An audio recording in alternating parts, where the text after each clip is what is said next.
Bonjour à tous et à toutes, c'est Code Source. Nous ferons l'introduction HTML, plus précisément voir la structure minimale d'un document HTML. Alors en guise de rappel, le HTML est l'abréviation de Hypertext Markup Language, qui est un format de présentation ou langage de présentation de données permettant de créer des pages web pouvant être lues dans un navigateur. C'est un langage de description de données et non un langage de programmation comme le croient certains d'entre nous. Il est figé, c'est-à-dire qu'une fois le document chargé dans le navigateur, il ne répond à aucune action de l'utilisateur sur le contenu de la page. Ce langage est pourvu d'un système de balisage qui va permettre de structurer notre document. Donc c'est pour dire quoi? En bref, lorsque nous avons un document HTML, lorsque notre code est déjà visible dans un navigateur, on ne peut nullement modifier ce code. Donc commençons par le commencement, qui sont les balises HTML. Donc tout document commence par les balises HTML. Donc ce que j'ai fait là, c'est juste une structure minimale. J'ai juste pris une page qu'ils ont enregistrée tout simplement en .html. Si vous voulez, on peut supprimer. On va faire simplement CTRL N et on va l'enregistrer ensemble sous page.html.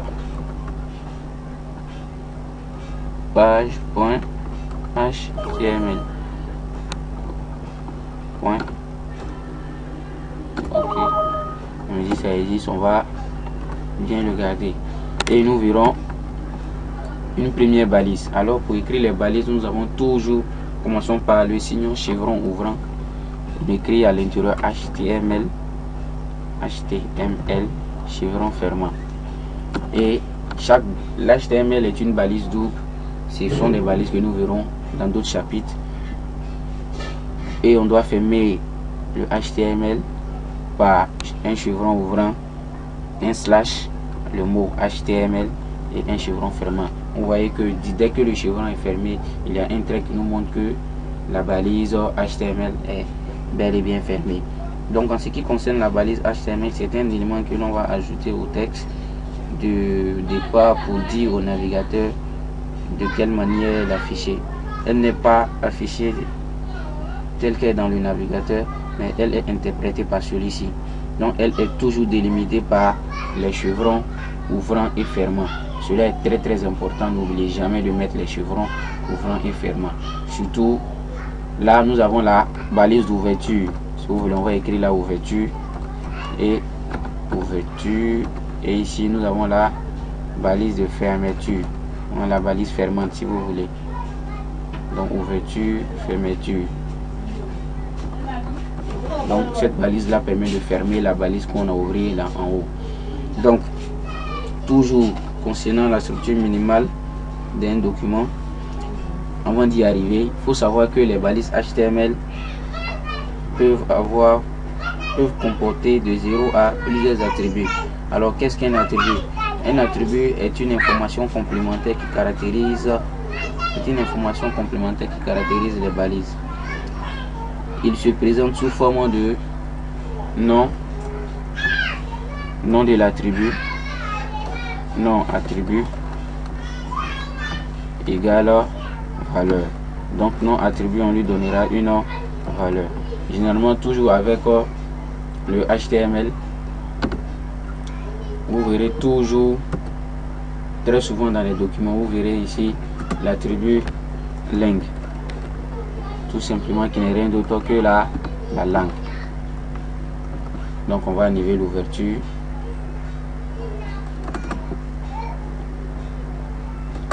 Oui. Ici on a la langue. La langue n'est rien d'autre que, comme je l'ai dit, c'est la langue, tout simplement. Donc ici on pourrait prendre EN pour l'anglais ou encore FR pour le français. Donc nous on va garder FR comme nous sommes dans la zone francophone. Mais sachez que si cet attribut n'est pas renseigné, cela ne change rien dans l'affichage de notre document HTML. Ceci étant, nous connaissons un attribut, c'est une information complémentaire qui caractérise une balise. Ensuite, après le document HTML, toujours dans le cas de la structure d'un document, après avoir précisé le HTML, il faut savoir que avant de commencer tout développement, il est important. Après le HTML, nous avons un élément qu'on appellera le doctype.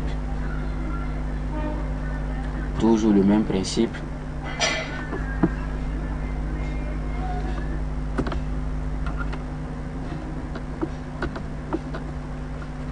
Vous remarquerez que je placerai le doctype avant le document HTML. Pourquoi? Vous le saurez tout à l'heure. En effet, le doctype est la première ligne du document.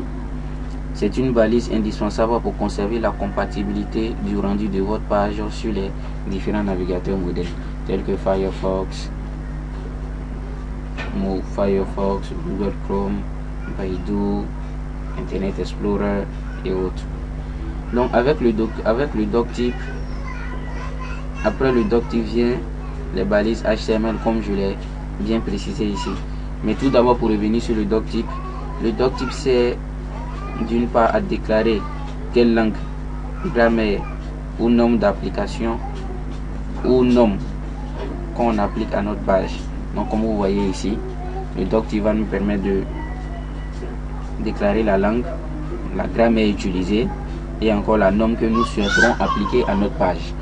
Donc cette déclaration nous permet de soumettre nos pages au validateur du 3WC, le World Wide Web Consortium. Donc c'est l'organisation mondiale qui gère les pages web, sinon qui gère le net. Donc le 3WC Consortium. Donc cette organisation gère toutes les pages. Il est important que notre page HTML soit validée par le 3WC pour que nous n'ayons pas d'erreur, nous n'ayons pas des balises mal fermées, nous n'ayons pas peut-être des paragraphes qui sont... Bref, le 3WC permet de vérifier notre code HTML. Il ne comporte aucune erreur de syntaxe, comme je l'ai dit, balise mal fermée, utilisation des attributs inexistants, car il peut arriver que nous utilisons des attributs qui n'existent pas. Donc grâce au 3WC Validator, ces attributs ne sont pas fonctionnels et cela nous permet peut-être de revenir sur la structure de nos pages. Donc en fonction du doctype choisi, il indique au navigateur de quelle manière interpréter telle balise, telle propriété CSS que vous n'êtes pas obligé de connaître pour l'instant. L'absence de cette balise est appelée le mode quiet ou non conforme, alors qu'au contraire la présence de cette balise est appelée le mode standard ou conforme. Donc pour revenir sur la structure minimale, tout ce que nous disons ici nous intéresse pour la base. Donc on va enlever tout ça. Ouverture, fermeture. Donc on retient que le doctype n'est rien d'autre que la norme que nous souhaiterons appliquer à notre page et que ça nous permet de définir notre langue et notre grammaire à utiliser. Et cela nous permet aussi de soumettre notre page au 3WC qui va éviter les erreurs. Va nous permettre de vous éviter les erreurs telles que les balises mal fermées et les attributs inexistants. Et après le HTML vient le header. Comme vous le voyez, le header. Le header n'est rien d'autre que l'entête pour ceux qui voient un peu en anglais.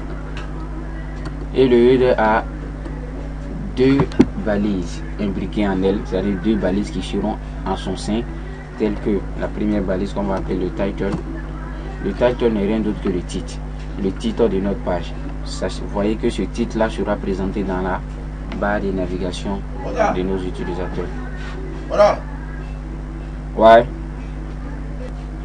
Donc le title, comme je disais, n'est rien d'autre que le titre de notre document. Ce titre sera représenté dans notre barre URL lorsque nous arriverons sur le navigateur.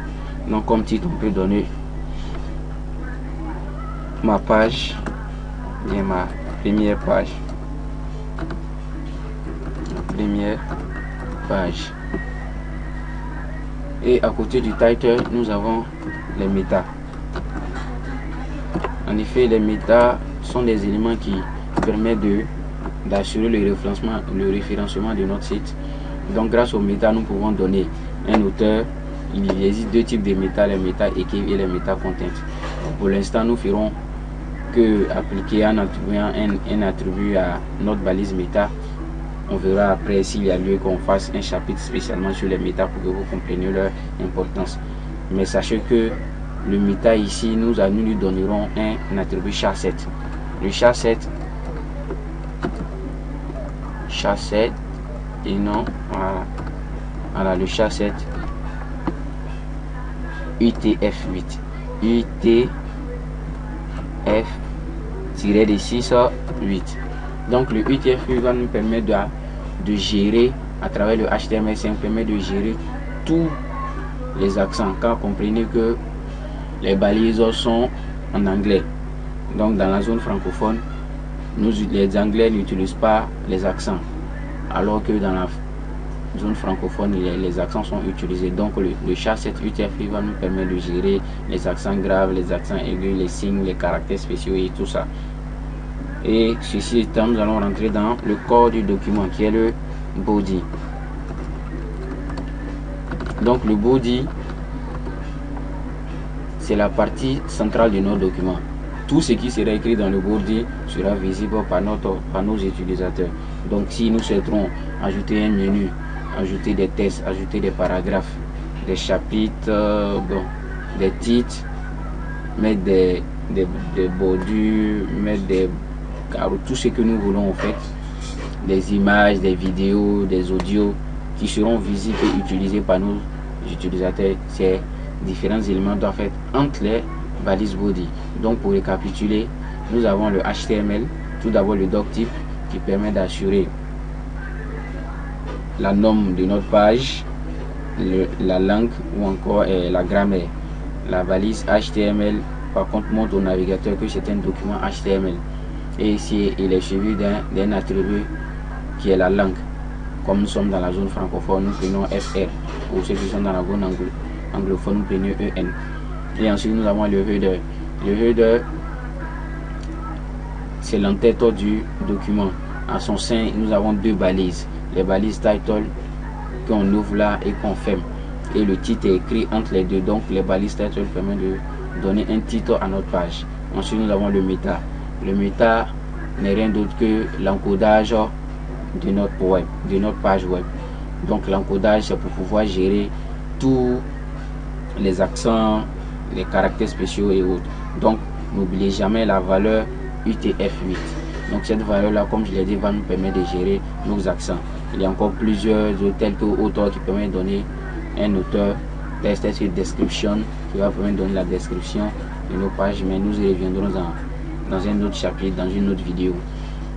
Et ici nous avons le body. Le body ici n'est rien d'autre que le corps de notre page, le corps de notre document web. Donc tout ce qui sera écrit entre ces deux balises sera affiché dans notre navigateur. Si nous écrivons je teste par exemple, on va y aller. J'ai dit je teste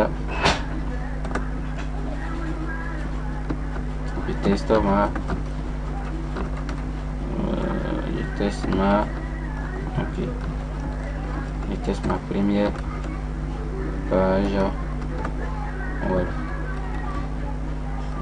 page web. Bon, cet élément P, ce sont des délimiteurs que nous verrons bientôt. Donc vous verrez que tout ce qui est écrit ici, si vous voulez, on peut l'écrire, pas dire n'importe quoi, hein. On va dire chapitre, là plutôt c'est mieux des chapitres, la structure minimale. Bon, aujourd'hui j'ai fait trop d'erreurs. La structure minimale d'un document, HTML. Et si on enregistre, on va dans document,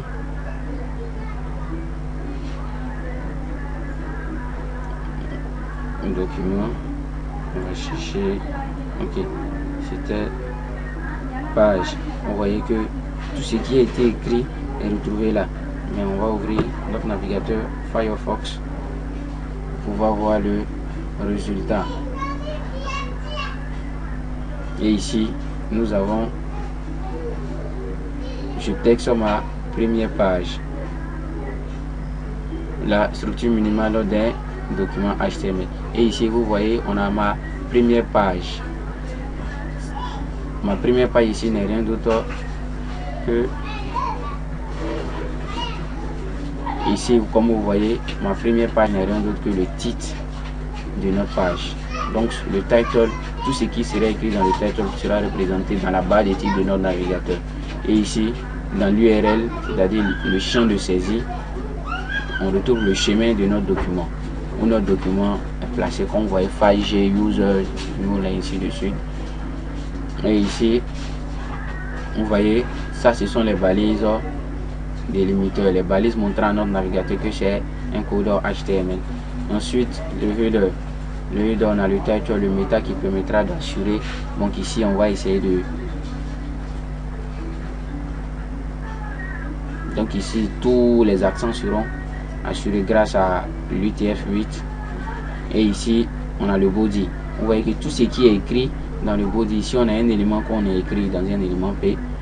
Ici on a des données dans un élément P qui est affiché en première position. Et ici ce qui est écrit order, normalement on voit que quel que soit l'élément, il est affiché. Tout ce qui est écrit entre les balises body sont bel et bien affichés.